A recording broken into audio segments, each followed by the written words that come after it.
যদি কোনো ব্যক্তির শরীরে এই চারটি চিহ্ন ফুটে ওঠে তবে সেই ব্যক্তি সরাসরি জান্নাতি। মূলত জান্নাতি ব্যক্তিদের শরীরে দুনিয়াবী জীবনেই এই চারটি চিহ্ন ফুটে ওঠে। তাই যদি এই চারটি চিহ্ন আপনার বা আপনার কোনো পরিচিত জনের শরীরে আপনি দেখতে পান তাহলে বুঝে নিবেন মৃত্যুর পরবর্তী জীবনে তার জন্য আছে অঢেল সুখ ও শান্তি, তার জন্য অপেক্ষারত আছে চিরস্থায়ী জান্নাত। কারো শরীরে এই চারটি চিহ্ন ফুটে উঠলে জাহান্নামের আগুন কখনোই তার শরীরকে স্পর্শ করতে পারবে না। তাই এই চারটি চিহ্ন সম্পর্কে জানতে হলে দেখতে হবে আমাদের পুরো ভিডিওটি। তাই ভিডিওটি না টেনে শেষ পর্যন্ত দেখতে থাকুন।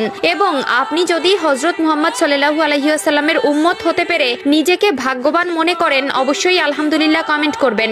আজকে আমার প্রিয় নবীর ভালোবাসার মানুষগুলোকে দেখতে চাই। প্রিয় দর্শক, অবশ্যই ভিডিওটি শেয়ার করতে ভুলবেন না। আপনার একটি শেয়ারে হয়তো অনেক মানুষ পাপ কাজ থেকে নিজেকে হেফাজত করতে পারবে। প্রিয় নবী বলেছেন, যে ব্যক্তি আমার হাদিস শুনে অন্যকে শেয়ার করলো তার জন্য কিয়ামতের দিন আমার সুপারিশ ওয়াজিব হয়ে যাবে। তো চলুন বেশি কথা না বলে শুরু করি আজকের ভিডিও। পৃথিবীতে কিছু সংঘটিত হওয়ার আগে যেমন আমরা কোনো লক্ষণ দেখতে পাই, তেমনি ভাবে কোনো ভালো কিছু হওয়ার আগে ভালো লক্ষণ দেখা যায়। তাই জান্নাতি ব্যক্তিদের মৃত্যুর আগে শরীরে চারটি চিহ্ন বা লক্ষণ ফুটে উঠবে, যা দেখলে বুঝতে হবে ব্যক্তিটি জান্নাতি। জান্নাতি ব্যক্তির প্রথম যে চিহ্নটি প্রকাশ পায় তা হলো ব্যক্তি মৃত্যুর আগে আল্লাহ তাআলার নাম নিয়ে মৃত্যুবরণ করে এবং মৃত্যুর সময় কালিমায়ে শাহাদাত পাঠ করে। মৃত্যুর আগে কালেমা পাঠ করা এটি জান্নাতে যাওয়ার সব থেকে বড় নিদর্শন। মানুষ মরণশীল, যার জীবন আছে তাকে মরতে হবে। আল্লাহ তাআলা বলেন, প্রত্যেক প্রাণীকেই মৃত্যুর স্বাদ গ্রহণ করতে হবে। যে ব্যক্তি মৃত্যুর সময় কালিমা পড়ে ইন্তেকাল করবে তার জন্য জান্নাত সুনিশ্চিত। এ কারণে রাসূলুল্লাহ সাল্লাল্লাহু আলাইহি ওয়াসাল্লাম মৃত্যু পথযাত্রীকে তাওহীদের কালিমা তালকিন দেওয়ার জন্য বলেছেন।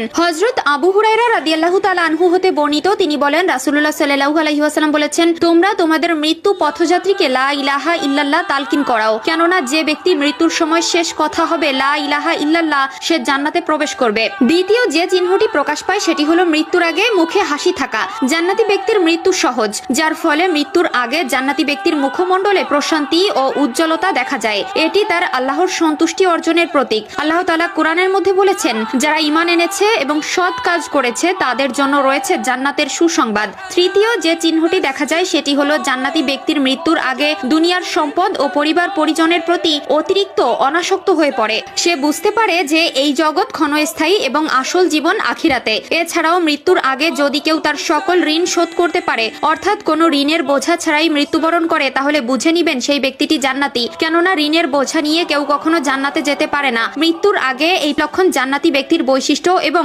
ঈমানদার জীবনের প্রতীক। চতুর্থ চিহ্নটি হলো জান্নাতি ব্যক্তি মৃত্যুর আগে সৎ কাজ ও আল্লাহর ইবাদতে আরো বেশি মনোযোগী হয়ে ওঠে। সে দুনিয়ার মায়া ত্যাগ করে আখিরাতের জন্য প্রস্তুতি নিতে থাকে। তার অন্তরে পাপের প্রতি ঘৃণা তৈরি হয় এবং